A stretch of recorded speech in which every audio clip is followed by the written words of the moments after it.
Well, hey, listen, I've never promised that I'd be on time all the time. I strive for on time. I really do. Like in our house, You're not the early person then. No, I don't think I'm the early person, but I'm like, I don't want to be late. This is stupid. But yeah, I'm with you. I'm about the same there. Yeah, but here, and then I get irritated. Anyway, I shouldn't get irritated, but we get in this moment of like, we're already in 2023. I wrote to somebody today, did we realize that it's almost February, for crying out loud? I know. It's crazy. It's dumb. And so we wanted to take a moment as we started this new year. And maybe some of you are already there. You guys are so 24 days late. Like, I don't even know what to say to you.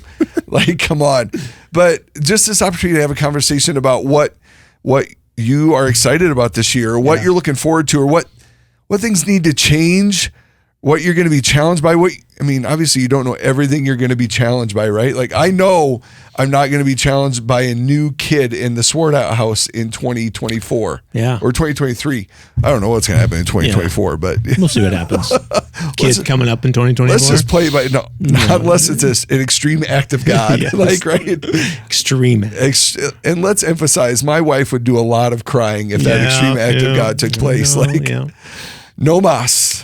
No, I tell people all the time, I'm glad it happened to you because I don't want that in my house right now. So, we are happy to be done with diapers. Yeah, we just, we talk about a lot of things, but I just want to dive in, like some of these things that maybe you're thinking about for 2023, or things that you are reading or diving into that are challenging you, and what that means is, as we dive into another section of a podcast for us. So. I think it's always, it's crazy. I've had some moments where I'm like, new year, who cares? that kind of stuff. Yeah. But I do think finding rhythms in life that you're like, it is a good reset. It is a good, all right, what did I enjoy about this last year? What would I like to improve? What do I want to get better at? We set goals. We do all that. You see it. The gym's going to be fully packed this first month. Yes, it will. And you're just like, wow, all right. Everybody's got some new resolutions they're going after. At least for 12 days they do. And they're good. And we could talk about like, hey, how do you keep those goals? But I think more of it right now is just going, are you even setting goals? Yeah. Because I think sometimes it's easy to just be like, why should I set goals? I never hit them, all those kind of things. And I go, well, that's not a great reason. No, it's not. And goals are great because there's so many out there. And one of the things I love, like, John Acuff, I've been reading a lot of him and just watching some of his podcasts and stuff like that. Like, he talks about running, and he's a runner, and I don't get it. I tried to run the first 9 days, and then I pulled my sciatic nerve or whatever.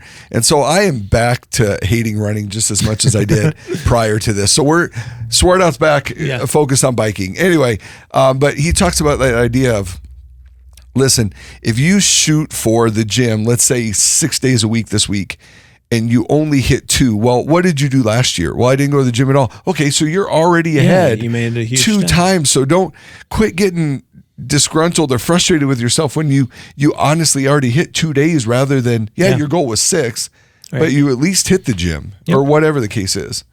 Yeah, and I think it's to kind of go, as you look at goals, like what am I hoping God could kind of heal and bring into my life? Yeah. Like, one of the things that we do as a staff at Fountain Springs is we'll bring our word of the year, or what we feel like God's leading us towards for this year. And so that's always, I always find it pretty interesting and rich, actually, just to hear God took them through that. And it's cool to see what they're going through, but even being challenged. Like, sometimes I could say a word and then look back and be like, oh man, look what God did. I feel like we should have like a cute little jingle for that. So what do we have learned to apply? Like a little Veggie Tales, you know what I mean? Yeah. Like for the word, there should be like this little weird, quirky jingle. But no, I agree. I think it's always interesting hearing people's processes to kind of come to that culmination of what that word is going to be for them.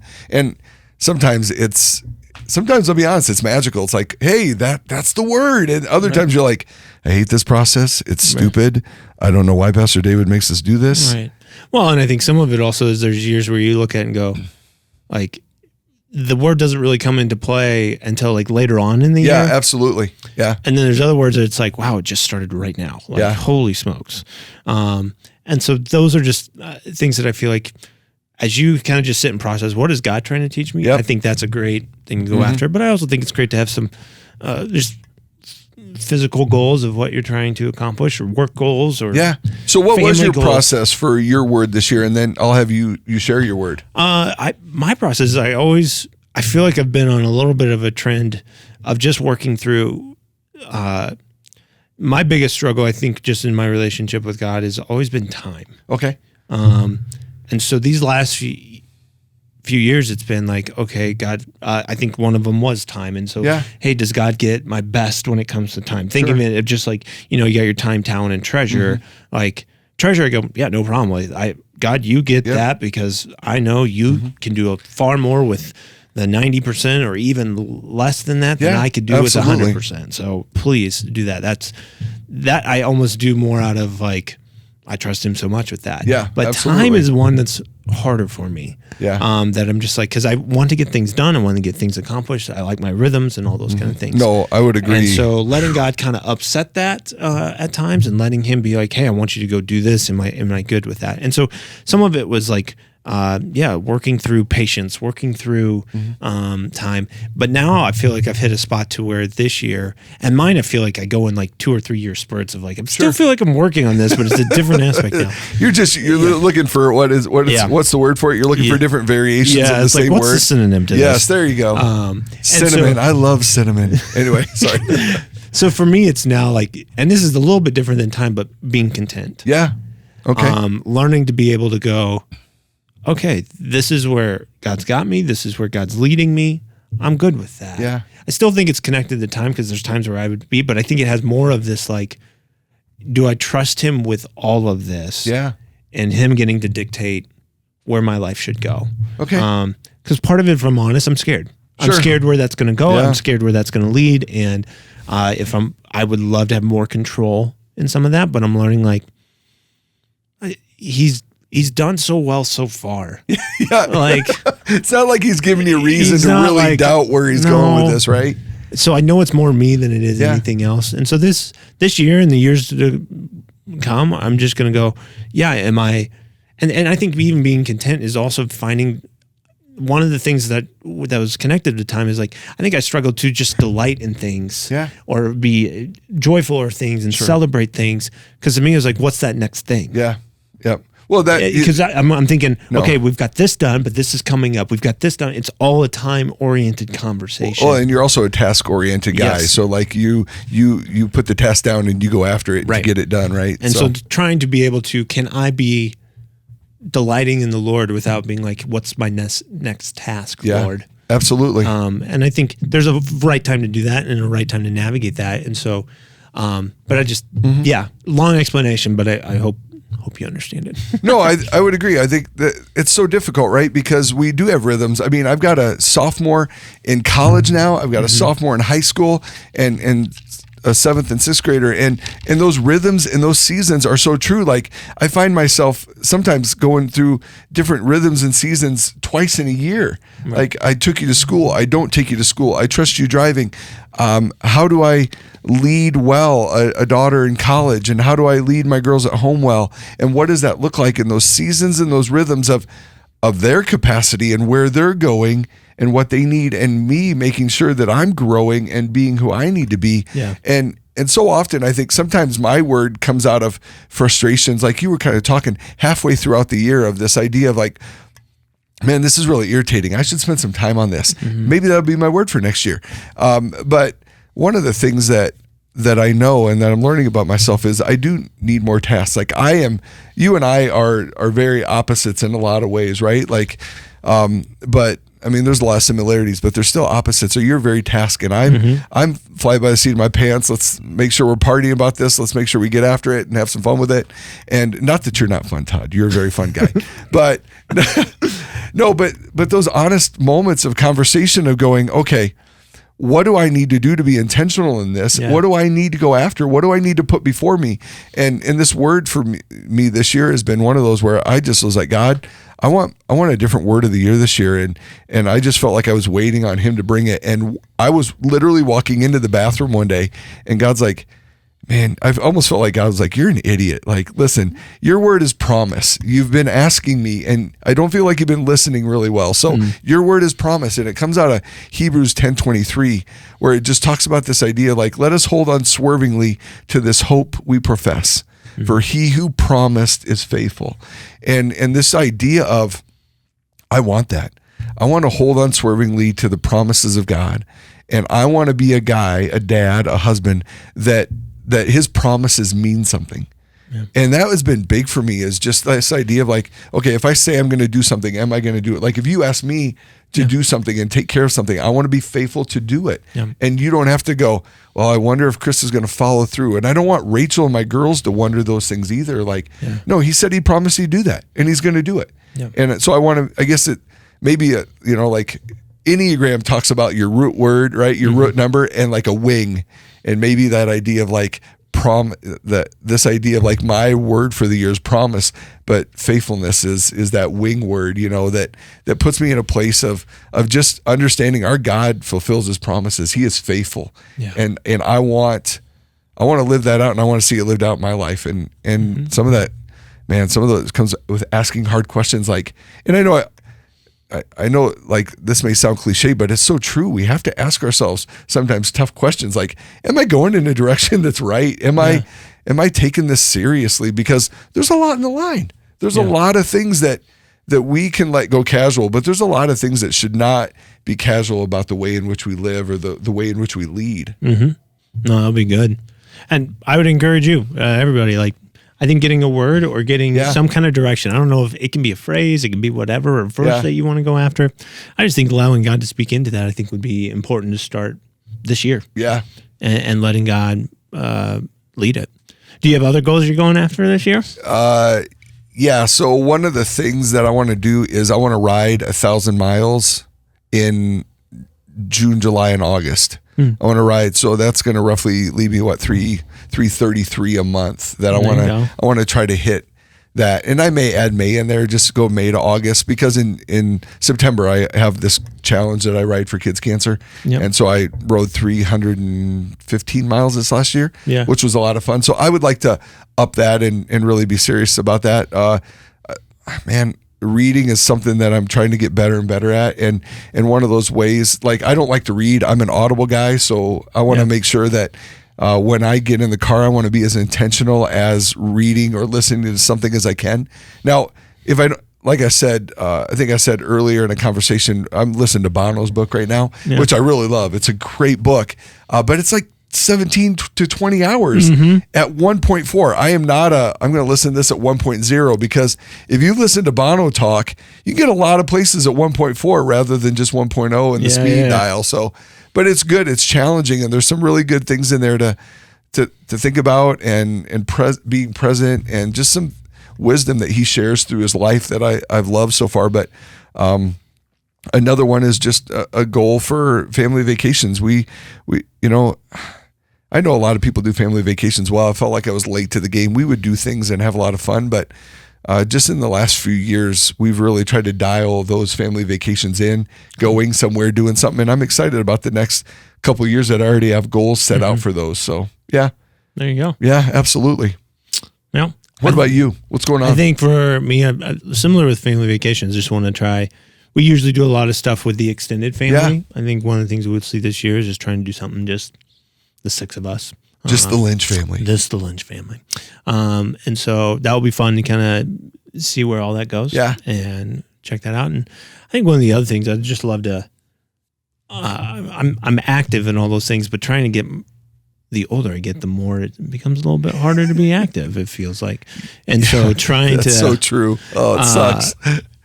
Trying to get it to where my body's able to keep up with some of that, but we'll see where all that goes. So. Yeah, no doubt. So, I mean, obviously, for me, like big changes, I would say, what's a big change that is coming your way?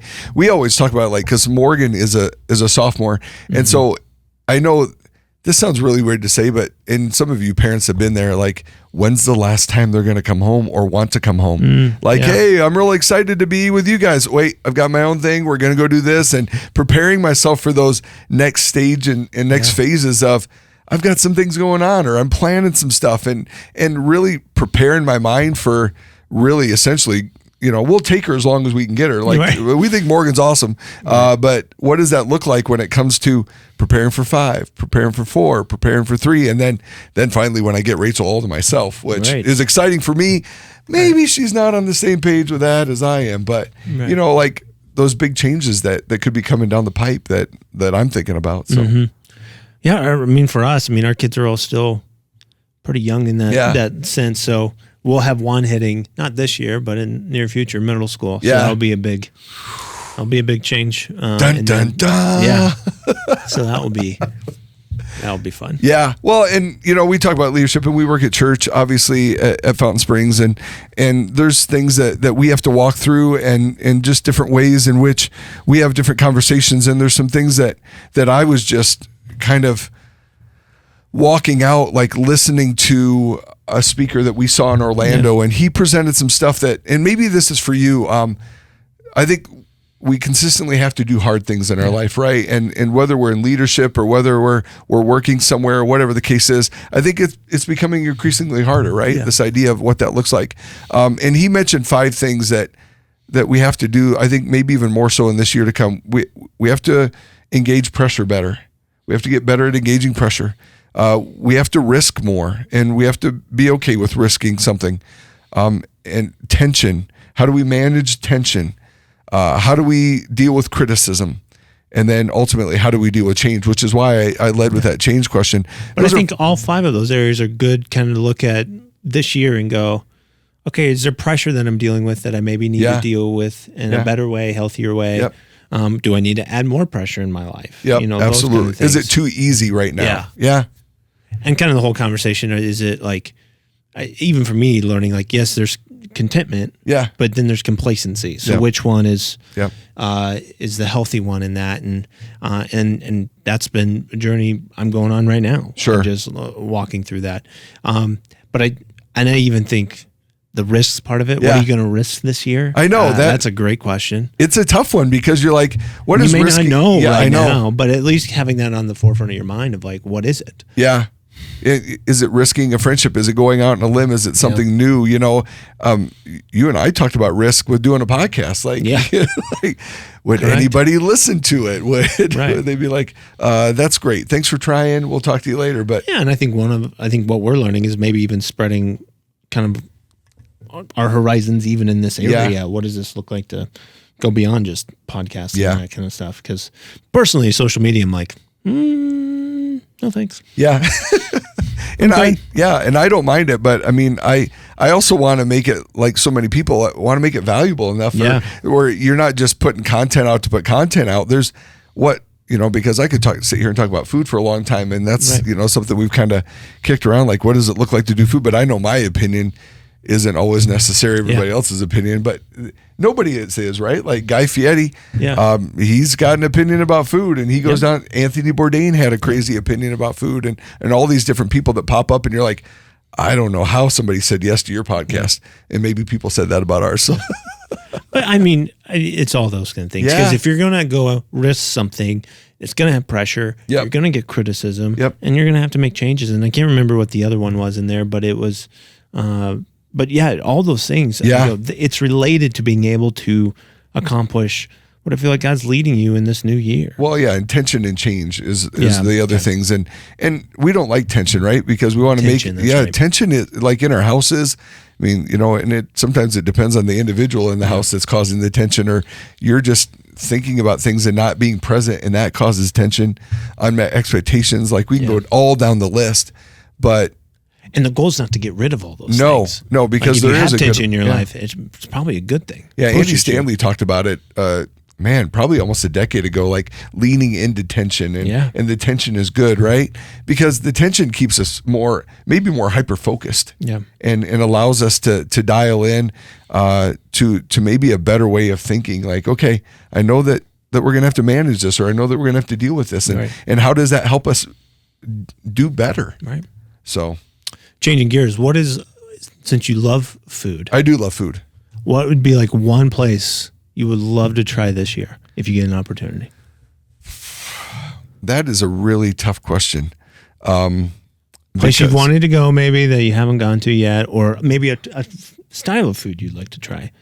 I'd like to hear this from Mr. Foodie over here. Man, that is a tough one because so many times it all the research goes into where I'm going to go. Yeah. So I follow this girl called the Vegas Foodie. I think it's the Vegas Foodie is her Instagram thing. And she goes, and Vegas is untapped potential with different places to eat food. And I mean, I got to go to Vegas, 3 years ago, and got to go to a couple places that she's talked about.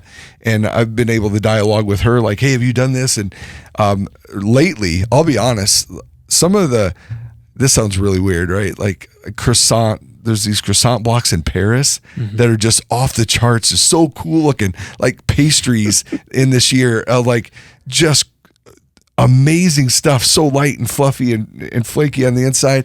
It's just beautiful. I think that'd be cool, like discovering some more pastry stuff. But I'm also big on the barbecue. I would love to go back down to Austin, Texas, and just spend a week of going to every barbecue place. It would just...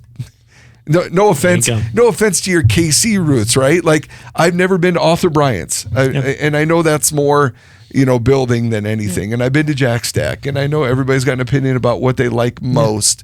But man, Austin we got to a place called Brown's Barbecue when we were down there on vacation, and the guy's in a food truck. Otis is his name. He's the pit master, and the dude is legit, and he's just so awesome, and he makes a great brisket. It's so good.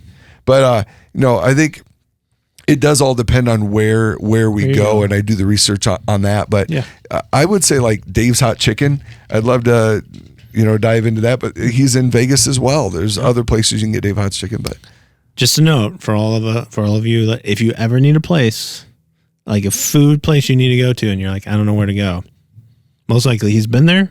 And he knows a place. Yeah, he'll research it. I'll do research for you. I mean, I don't care. I love it. Be prepared. Yeah. He might take you to the craziest atmosphere, but the food could be really good. I will say this funny story. Like Rachel grew up a very sheltered eater. Yeah. Like her dad has the most limited menu I've ever met in my entire life. Yeah. And I remember beginning to share with her my love for food, and she was like, I don't know if this is real.